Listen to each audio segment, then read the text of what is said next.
All right, my name is Shifa. And my name's Ayan. Welcome to the sixth episode of What Muslims Look Like. This podcast is intended for showing the depth and breadth of the Muslim community's involvement in society, from media to medicine and everything in between. We hope you'll find there's more to us than meets the eye. Today we have a very special guest coming straight out of Long Island, Sara Naqui, who is a friend of a friend, but also she's a 20-year-old college student attending Baruch College, majoring in finance and minoring in philosophy, although she would minor in everything else too, given the time. On her spare time, she is a photographer and creates really dope content on Instagram and blogs and things of that nature. So give a hand up for Sara. Ooh. Thank you. So, I guess the first question we can go. First of all, how are you? Let me ask that first. I'm gonna be kind of rude. You good? Oh, I'm good. How are you guys? We out here. We chilling. So, you grew up in Long Island, or on Long Island, the same way I grew up on Long Island. But the town you grew up in was really, really white, if I remember correctly. So, can you talk to me a little bit about how growing up in that environment shaped you into the person you are today, and kind of just some experiences if you want to share that? Mm-hmm. So basically, from when I was actually born in Queens, and I lived there until I was 10 years old, and then I moved to Plainview when I was in 5th grade, and I moved during the summer. So the beginning of my 5th grade, we basically have two elementary schools that combine into the middle school. So 5th grade was the first year of our middle school. So people assumed that I was from the other elementary school, so they didn't really know I was a new kid. So first off, that was hard to make friends because people just assumed, oh, she's probably from the other elementary school. And I didn't have any friends coming in. Second of all, I was brown. And in 5th grade, coming from Queens, I didn't really think there was going to be a big difference. And I didn't think it was going to be hard making friends as it was. And I didn't think color was an issue. But I noticed as the years progressed in middle school that people did see me as different because I was a tad darker than them. My religion was different. There weren't that many Muslim people that went to my school that I knew of. And I didn't know any Pakistanis actually when I was in middle school. I knew a few Indians, but yeah, I didn't know that many Pakistanis. So in middle school, it was really hard for me because when Christmas time came around, I was kind of the only one who didn't celebrate Christmas or Hanukkah. And honestly, I was really embarrassed. I didn't know what to say. If I said I celebrated Eid, they wouldn't understand it. So it was a struggle growing up. And then even in high school, I guess, during the beginning years, it was definitely tough. And I think that led me to me today and how I focus on the Pakistani identity in a lot of my photography, because I don't want kids growing up to be ashamed of who they are. And I was actually having this discussion with my mom the other day, and I was telling her how growing up in Plainview, it is such a good school district. And I'm so glad that they moved here and they just wanted me to get better education. But while I was getting that, I honestly wasn't proud of who I was. And I don't want kids growing up in a majority white neighborhood to feel that way. So what was that? What was the first moment when in middle school you realized that you were different and that color did matter and that it did exist, if you remember? So one of my first friends, she's Ukrainian. She's really nice. And when Christmas came around, she asked me, she called me the day after Christmas. We didn't have texting. She called my home phone and she was like, oh, so what's we used to email actually a lot, which is so funny when I look back at our emails. But this was 5th grade and she called my home phone Christmas morning. And I was like, why is she calling? And then she asked me, oh, what did you get for Christmas? And this is something I definitely do not recommend to anyone, but I lied and I was like, oh yeah, I got this and this when Aww. I don't even celebrate Christmas. And honestly, I was so embarrassed and I didn't even tell my parents. I didn't tell anyone, but people assumed that I celebrated Christmas because I would just lie about it. And that's when I realized that, oh, I'm different. And then another time was when summer came around. I don't wear shorts or anything like that. And I was kind of the only Muslim that I knew of in my grade. And yeah, so when summer came around, I was the only one who wasn't wearing shorts. And that's not an issue for me, but people would ask me, oh, why do you not wear shorts? And these are 10-year-old girls who don't understand or aren't learning about Islam. So they really didn't understand why I wasn't allowed to wear shorts. So what did you like explain to them whenever they would ask you? Because you were also like small at that time too. It's like you weren't giving them a lecture on like why you don't wear shorts, but yeah, and it was confusing for me too because I wasn't fully aware either. Because I knew, of course, but I don't think I was educated enough to kind of give them an answer that they would be able to understand. So I would just say, oh, like my parents don't let me. Or in my religion, we're not supposed to be showing skin like that. But the problem with my answers were that they still wouldn't understand.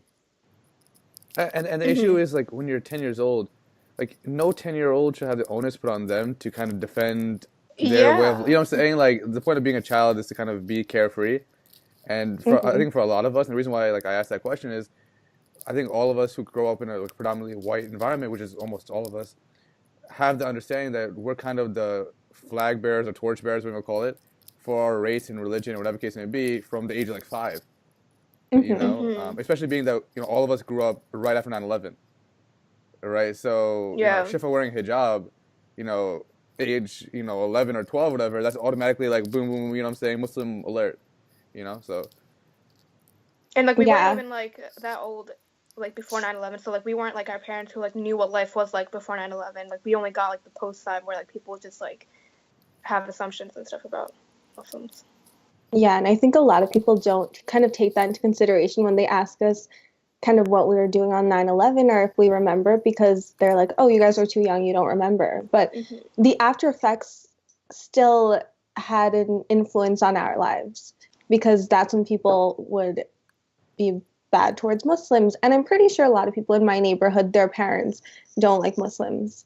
And kind of their mentality would be set around the house, and then their kids would come to school with that mentality. So I think even me not wearing hijab, they wouldn't know I was Muslim, but they definitely knew I was different. And it's just hard to explain that, as you were saying, as a 10-year-old. So I guess as you kind of made your way through middle school and high school, I mean, eventually your friends group became pretty, I guess, like diverse, I guess. I mean, I'm just saying that also just knowing a lot of your friends. Yeah. What was that kind of, like I know what happened for me was, as I got older, got into high school, later 10th, 11th, 12th grade, I kind of just, was with a lot of the same kids who were like Asian or brown or whatever, or immigrant kids, just because like they're all in the honors classes and AP classes, right? So was that kind of how it happened for you, or was it like you were actively trying to find like, all right, like Nicole, so our friend Nicole is like our mutual friend, and she's South Indian. Was it like that, or was it like, we're both taking like AP, like world history, and what I'm saying, we both look kind of similar, so let's do it. Yeah. For Nicole, it's actually a funny story. When I first met her, I didn't think I was going to be as close friends with her.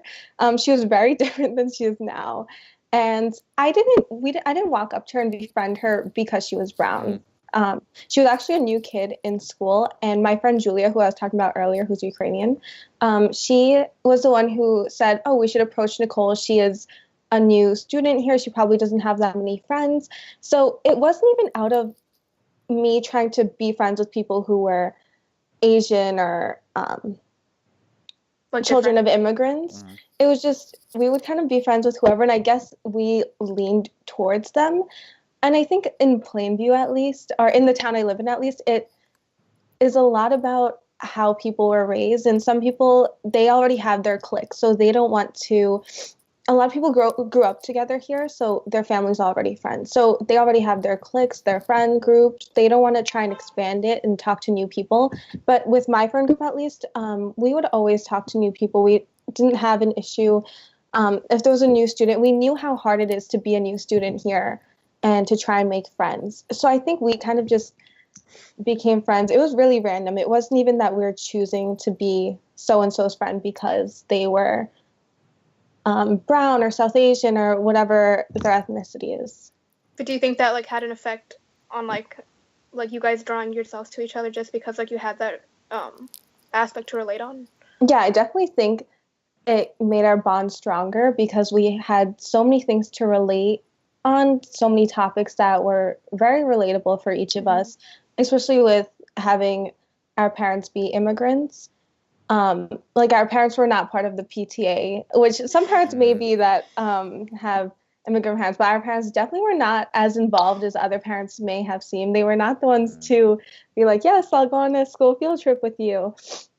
So in things like that, it was definitely more relatable. And then especially experiencing different cultures. So Nicole is South Indian. Then we have other friends. We have a friend that's Greek. We have one of our friends is Chinese. And then, as I said, we have Ukrainian friends. So our friend group is really diverse. We call ourselves the Eurasians because they're either from Europe or from Asia.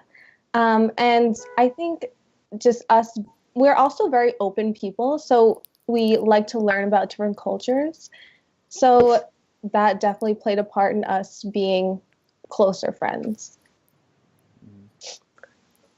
So I guess, well, now you go to Brook, right? So you go to school in the city, obviously very diverse environment. How, and actually, to go back on what you said before, actually, before I go on to the next question, is you hit a really good point about how our parents weren't involved in the PTAs and school boards and whatever, because that really does make a difference. Obviously, like, I look at it from the political lens, right? And things only happen if there's political pressure for it to happen, right? So Eid wasn't made a holiday on Long Island public schools until we got some political pressure on the people who were in charge, right? What would you like to see on that end of in when we have kids, right? Is it just as simple as going on the field trip to the aquarium with them, or is it would you like to see a much more like I guess robust involvement, yeah, of parents or not only in like their own homes, right? Which I think is really important, right? Because if your own home isn't solid, no school will help you. But in the kids' schooling and also in like the PTAs and the school boards and things of that nature. I definitely think for us, we should definitely hold a bigger part in our children's lives when they're younger, whether it's taking them to being at their games when they're having like a basketball game or being part of the PTA or volunteering to be a parent for a field trip. My mom's actually a teacher. She's a pre-K teacher. Oh, really? So, yeah. So she's actually definitely been more involved than other parents.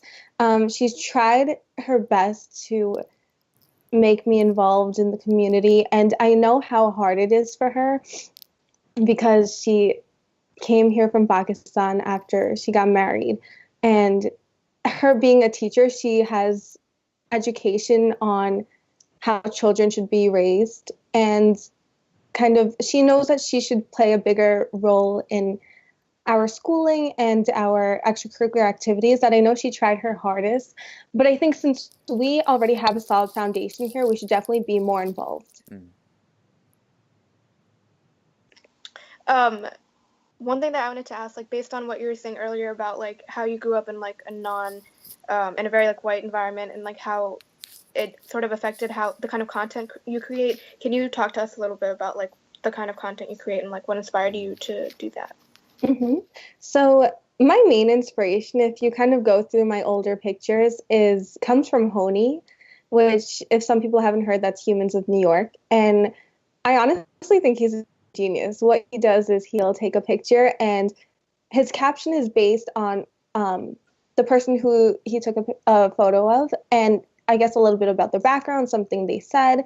And I think that plays a big role because you can put a picture out there and a picture says 1,000 words. You can kind of interpret whatever you want from a picture. But having a caption that relates to the personal life of the person you took a picture of kind of gives it a greater value because you're learning so much more.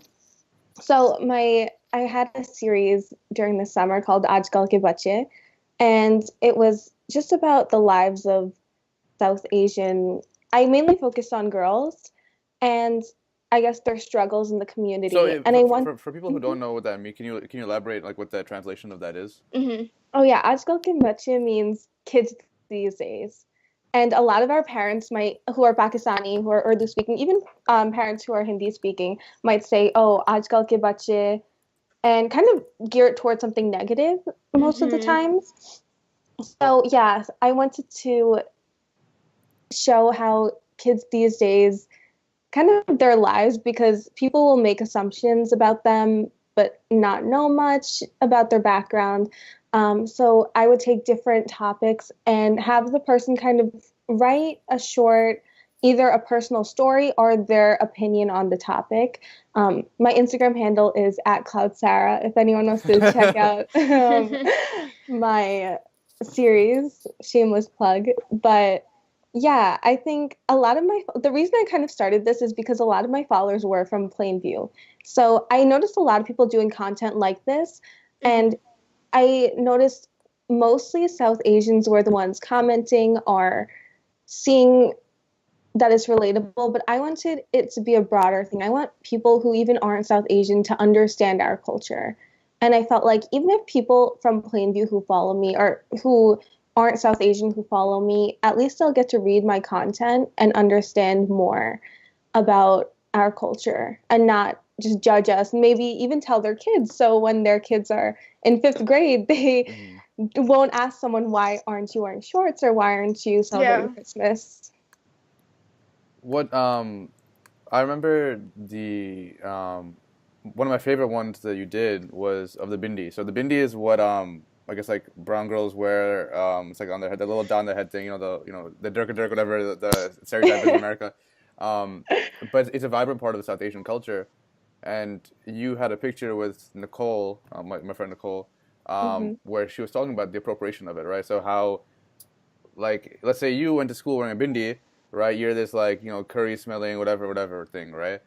And if like Kim Kardashian or Kendall Jenner wears it, right, it's suddenly this like in vogue fashion statement, right? Or like having like I forget who it was, and like there's nothing against like the Kardashians or whatever. I mean like they're just doing whatever they're doing, but at the end of the day, there should be some respect of culture, right? And if you're gonna do it, if you like it, that's dope.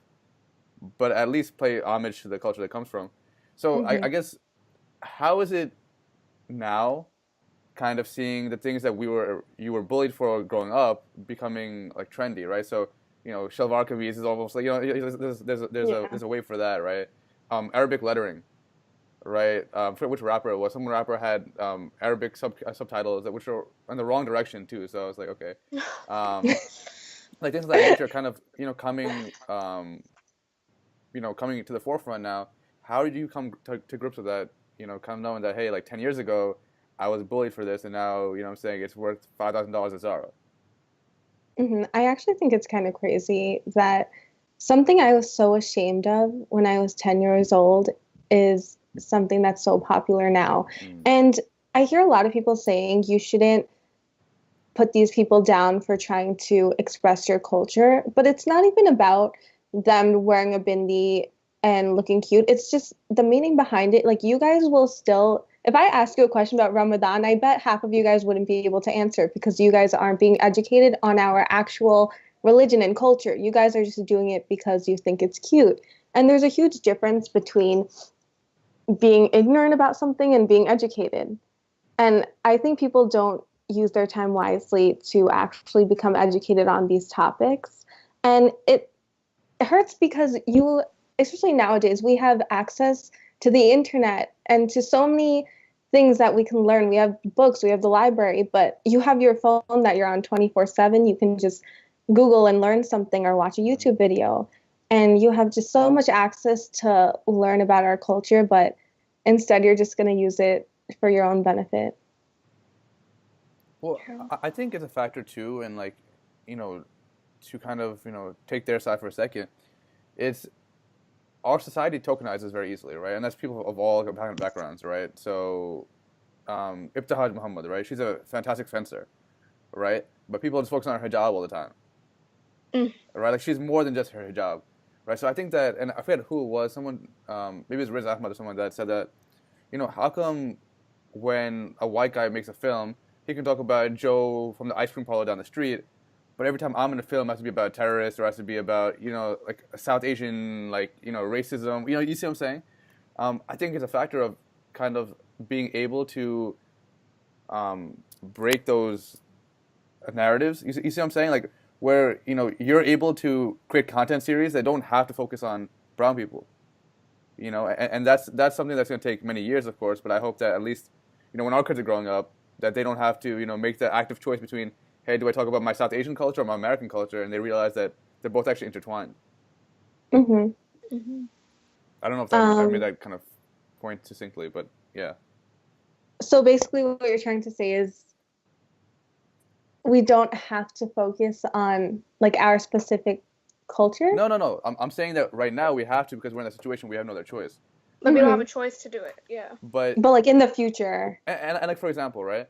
If I were to go to Hollywood right now, right, and present a film to them about, I don't know, Joe Schmo playing basketball down the street, and the lead actor is me, right, and like whatever, there's some other like black or brown actresses or whatever the case may be, they wouldn't want that, right? Because the only time they want, or at least what's noticeable is when they want like a person of color Brown movie, kid, yeah. right? Is Get Out, right? When we're talking about like the racist, like the experience of racism in America, which is very important to talk about, right? Or like with even Riz Ahmed, right? Which with the Night Of. So I don't know if you guys have seen that before, but it's pretty much about a young brown boy growing up in Queens who gets caught in this like murder charge or whatever, right? And people calling him a terrorist. So, yeah, it's honestly really good. I think everyone should watch it. No, it's fantastic, right? But my whole point is like, why is he only allowed to be? You see what I'm saying? And that's why exactly. That's why him being like in Star Wars. Like a brown kid can't. Yeah. Sorry. Yeah, I think that's why I really like your guys' podcast too, because you guys are showcasing that Muslims don't have to be a certain way. You can be so many things and still be a Muslim. Like being a Muslim doesn't mean you have to be this and this and this. I just think, at least in my series, the reason I choose to kind of focus on culture and these specific things is to educate people. But I do hope one day it's not something I have to do. I don't have to explain. The whole thing is I don't want to have to explain myself to other people.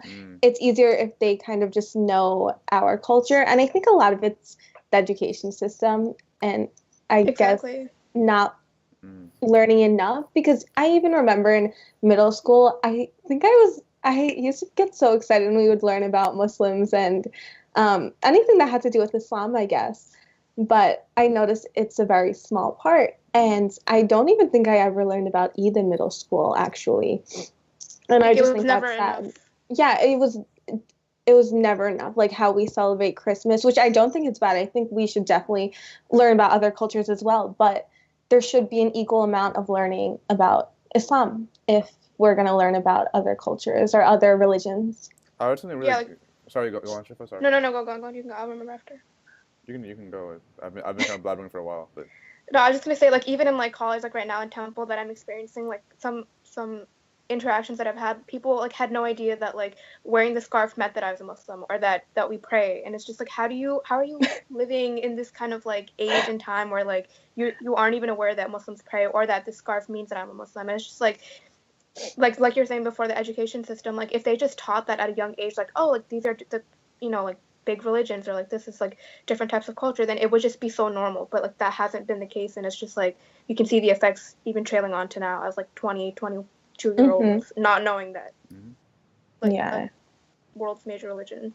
And like also I read something on Twitter the other day, and it was like it was some actor or some writer of color was talking about how exactly this, and they were saying, how come we are judged by how you guys view us? Like, how come we can only tell you guys stories that reinforce the narratives that you guys have of us? You see what I'm saying? Where, like, to like, for Shifa, she sees herself like a normal person, right? And, like, her hijab is part of her, but it's, like, part of her identity. But it's not like, she doesn't wake up every morning thinking, like, oh, the hijab is what, kind of makes defines her, right? So she's like, all right, like, if I want to make a movie with my daily life, it would be like, all right, I get up, pray Fajr, but then I go to, like, 7-Eleven, grab a Slurpee, then listen to like Kendrick Lamar. You see what I'm saying? Like, but everyone's focused on the hijab part, which I mean is important, but that's not all of what she is. Not even half of what she is. You know what I mean?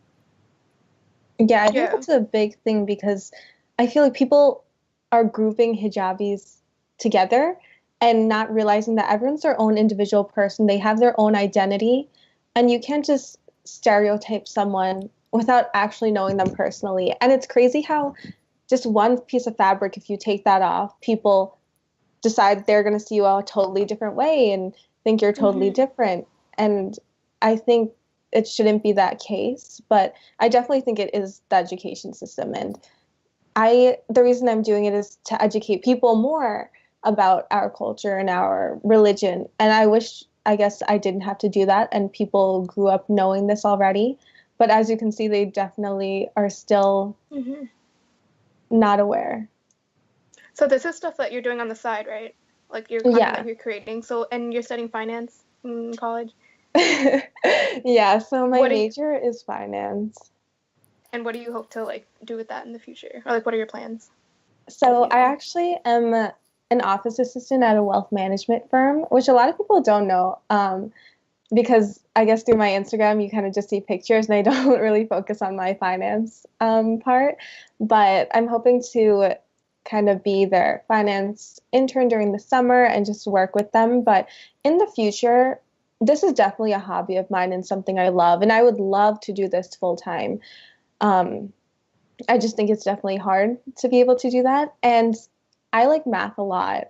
So that's basically why I went into finance. And even working at a wealth management firm, honestly, I really like it. It's something people probably think, oh, why are you doing that if you could just do photography? But I honestly enjoy working at the wealth management firm. It's something I do see myself doing in the future.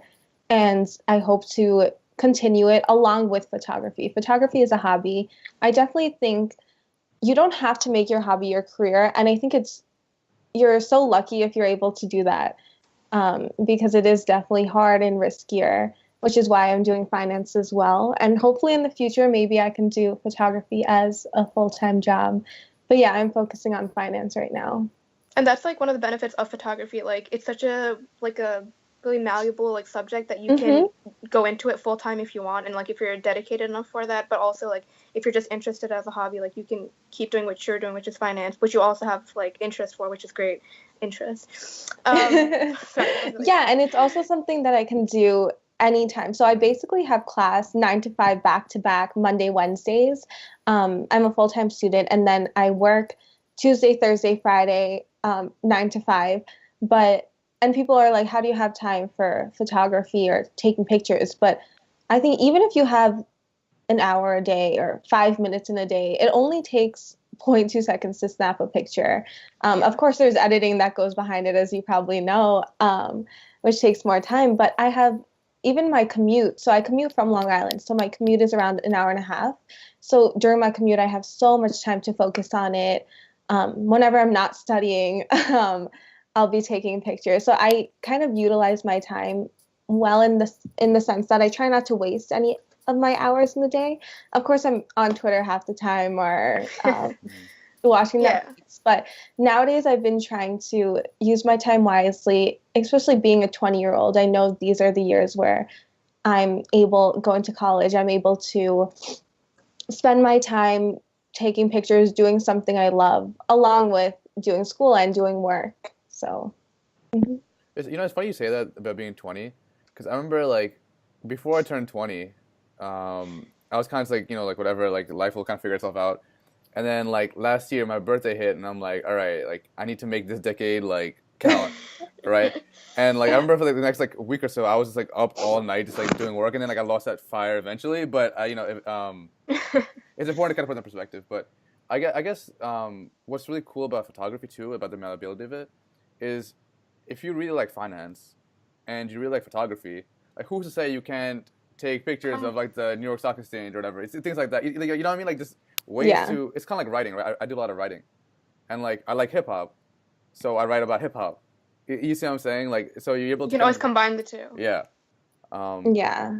Which is kind of cool, to be honest with you. Like you can kind of have your hobby be your work and your work be your hobby in somewhat of a sense. But I guess my next question would be, you're studying finance, and it seems like you like it. Is that something you want to do in the future, like work for a wealth management fund or work for a hedge fund? Or are you, kind of undecided right now? Or is it, are you waiting for the opportunity to click for you to, hop onto this photography thing full time? So I am actually I think people see me as that I'm put together. Like I have a job, I go to school, I do photography on the side, but I'm honestly not. I have no idea what I'm going to do once I graduate. I don't know if I want to go into photography. I definitely want to keep, I guess, put more time into photography than I have in the past. My dad actually, so my dad grew up in Iran and then he moved here when he was in high school and he went to Queens College and he focused on photography. I think he minored in photography, I'm not sure. But he focused on photography and that's not something he did as his full-time job. It was his hobby as well. And growing up, he always had a camera in hand. He was always taking pictures. And I honestly thought that was normal. I thought every parent did that. And a lot of parents do. But he was like another level. He, like when I was crying, he would take pictures. He was always taking pictures. And I noticed that he continued this hobby no matter what his career was. And it had nothing to do with photography. That even if I continue doing finance and work at a wealth management or I'm an analyst, at least it's photography is something I can do forever since it's a hobby of mine. It's nothing that I would ever let go. And I feel like hopefully I'll always have access to be able to take pictures that no matter where my life takes me, photography will never leave me. That was That's deep so as true. hell. I know, that's so true. That's literally how I feel also with photography. That's awesome. Yeah, even with, I know you take videos, right? You focus on Yeah, I'm a film videos. major. Yeah, that even with that, you can be taking videos whenever. It's something that we have access to today, which honestly, I'm so blessed that I'm able to even have a camera or have a phone, or I actually have my dad's old film camera that I'm able to take pictures basically whenever I want. And Yeah. I think it's how you use your time. If your hobby is something you love, I think you'll always make time for it. Yeah. And that's like what's so true about like the accessibility of photography. Like back in the day, like it was like to have a camera was a huge like luxury Hmm. because like film is so expensive and the cameras used to be so expensive. And the fact that now like portrait mode on iPhone or just like iPhones in general, like you can take Yeah, amazing quality pictures. And it's just like if you have the hobby for it, if you have the passion for it, then you can do that. Or like with anything in life, like you really don't like have to have excuses for yourself if you care about it enough. Like you'll find a way to make it work. exactly. Like I always am saying how I never have time to take pictures and I'm always busy. But at the end of the day, if it's something I like, I'm going to make time for it because at least I honestly do have enough time to take pictures. I mean, I work 9 to 5, I have class 9 to 5, but there's always those hours in between I mean, I have I think 20 minutes in between each class, so I always have those 20 minutes and then I have the hours after school and after work that I definitely have enough time to still focus on this as well this semester. So, Yeah. I mean, I guess I'm kind of out of questions to ask you. I mean, we could talk forever, but I don't want to keep you forever. Is there anything else you want to share with us, or any questions you have for us, anything like that? um, so you're a film major, you said, right? Mhm. Did you ever think, so I know in the Desi community how it's really hard going into something that's not typical. So how did you, I guess my question is how did you convince your parents to be able to let you do a film major, or were they always just supportive of you doing it? Yeah, I mean, my parents are always like, I've had a good relationship with them, alhamdulillah. Like, they've been always been supportive of what I've been doing. And film is something that I started like when I was in fifth grade. Like, my passion for it like started since then. So it wasn't just like, oh, like I think I might just like start doing theater randomly. Like, it was film was something that I've been doing, so it wasn't like out of the blue for them. But obviously they are like they care about like my future and my well being, and they know that film is not like the most stable or steady income job.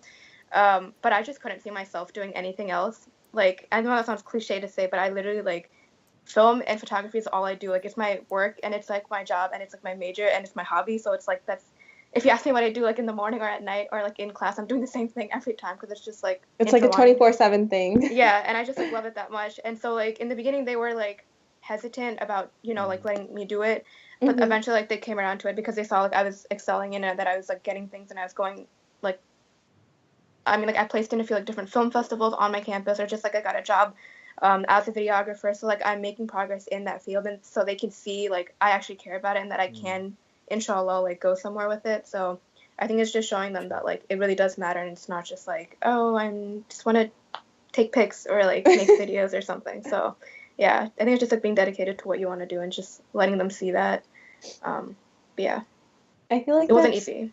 Yeah, I feel like that's good that we're kind of diverse in the sense that my major is finance, your major is film, but we're both still doing something we love, whether it's on the side or whether you're doing it full time. So even if someone's parents are pushing them to do something else besides, I guess, their hobby, that doesn't mean that you have to stop doing whatever your hobby is. Exactly.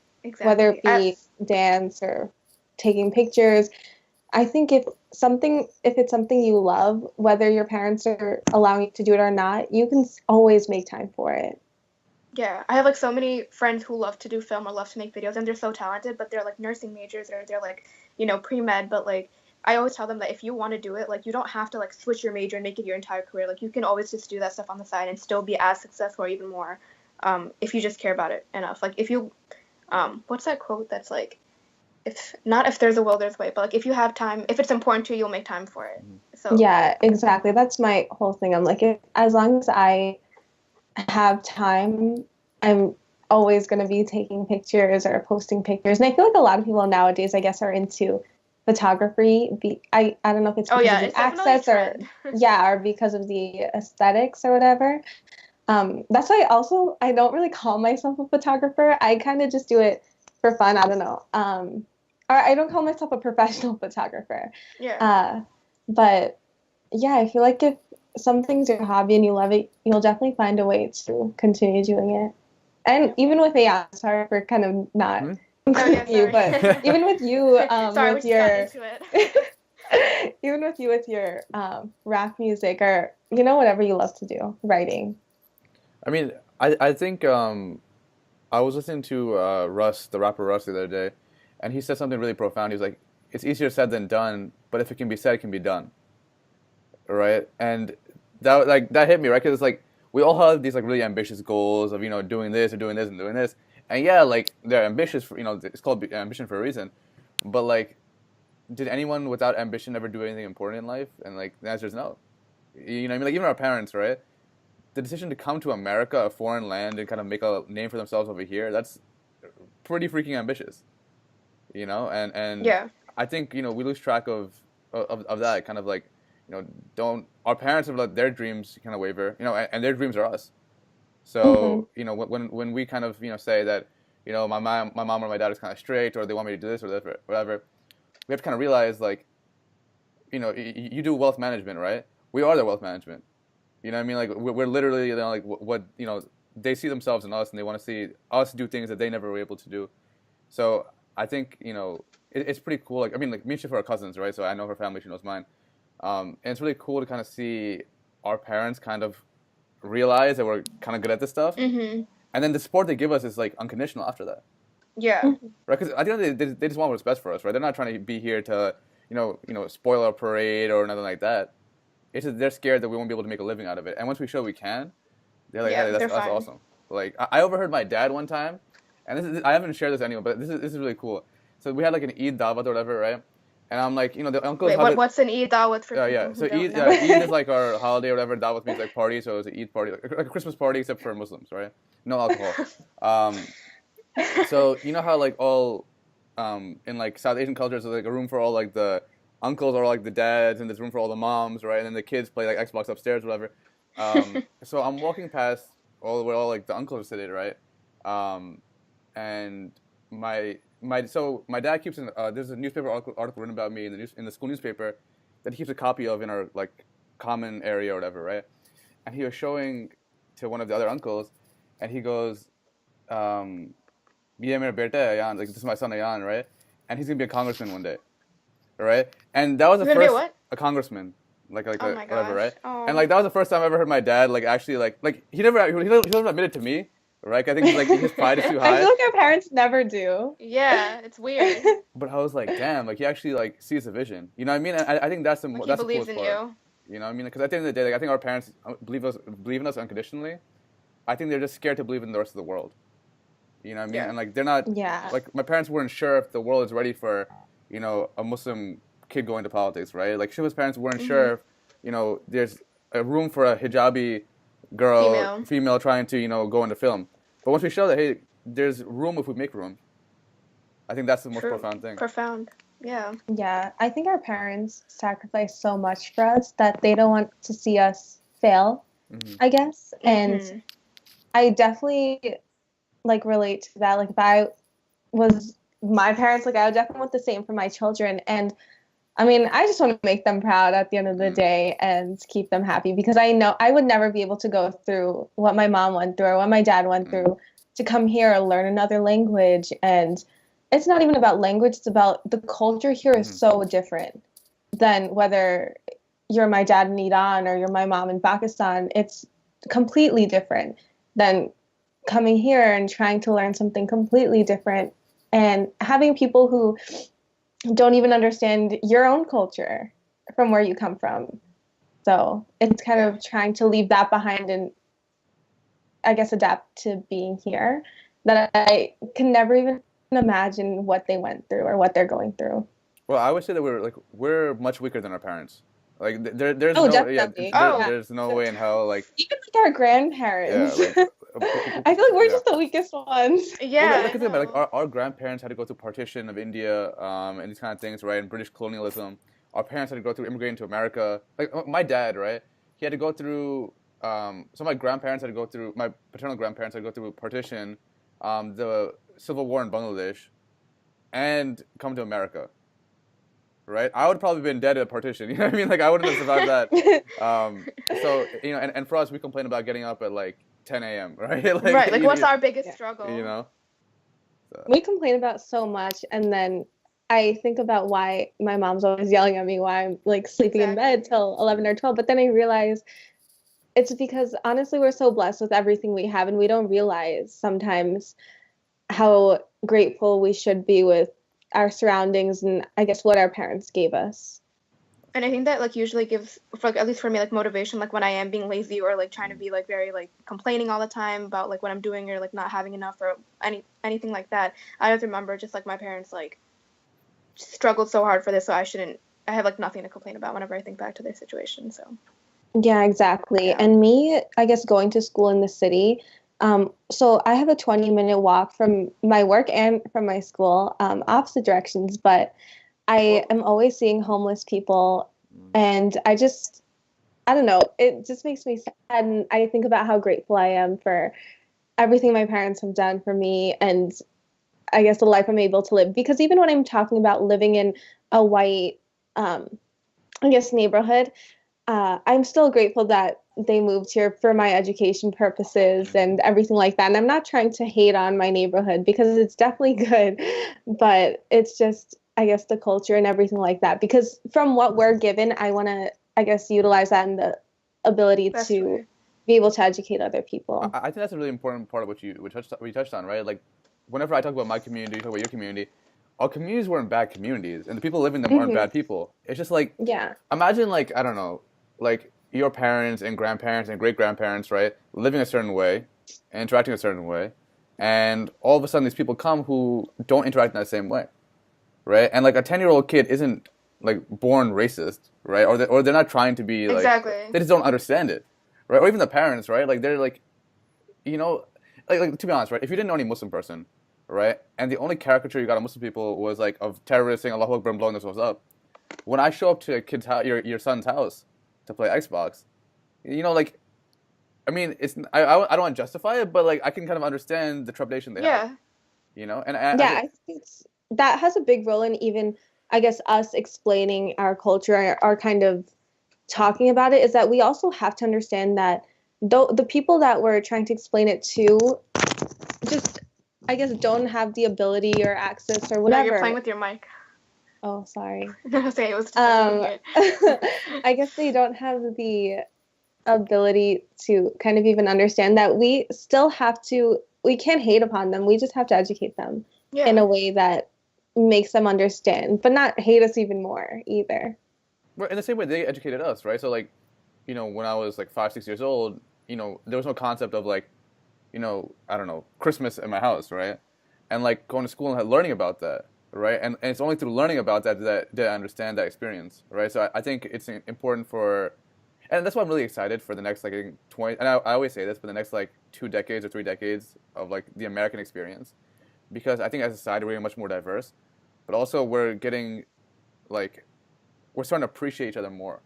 You know what I mean? And I think that's what it boils down to. Because at the end of the day, like, we shouldn't minimize our differences, right? Like, you know, my Christian friends, they have different theological beliefs than I do, right? They live a certain way than I do, right?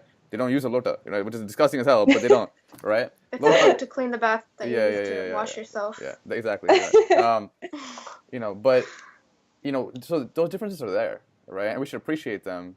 But more importantly, understand that, like, that's what makes, like, what truly makes America great is the idea that, like, you know, I'm Sunni, I can do this, or you're Shia, you can do this, right? Or, like, you know, my Christian friend can do this, and we can all do it in the same room, right? Like, my roommate is Muslim, but my other 2 roommates are Orthodox Jewish. And, like, when they need to pray, we turn our music off, and we make sure the area is clean, and we need to pray, they do the same for us. Well, I think it's super dope, right? Like, you know, where else in the world are you going to get that? Yeah, and I hope one day we're able to, I guess, live that way with everyone and everyone having that mindset. And I guess that's what we're trying to, I mean, all of us are trying to spread here is the acceptance and having people accept us as well as us accepting other people and other cultures. So yeah, I think those are all the questions I have for you guys. Thanks. I think that's a good note to end on too. Yeah, that was, what I love about these conversations is that, like, we have some preset questions, but they're pretty broad, right? And yeah. I like seeing how the conversation kind of, you know, siphons into one way or another way, and how it, like, you know what I mean? It's very organic in that sense. So I appreciate that. Thank you so much for joining us and making time on this Sunday afternoon. Yeah, is it raining for you guys also? It's like rainy and ugly outside. Yeah, it's like gross outside. No, thank you guys for having me. I honestly love this podcast. I think everything you guys are talking about and discussing and showing is so important. And it's something that you don't even see in the community, like podcasts and things like that, that I'm so happy to be a part of it. I appreciate it. Yeah. And for any of you guys watching right now, besides my mom, because I don't think she knows how to use this feature, but or my mom, or Shifa's mom, or I guess Sarah's mom too, I guess. You know, let us know what you guys think in the comments below. You know, definitely reach out if you guys want to be part of the podcast, or if you have, I don't know, if you guys had, like, we're talking about this before, if you guys had, you know, music you guys make and you want us to feature it on the podcast in our intro or outro, we'd love to do that too. So please let us know, and keep doing amazing stuff.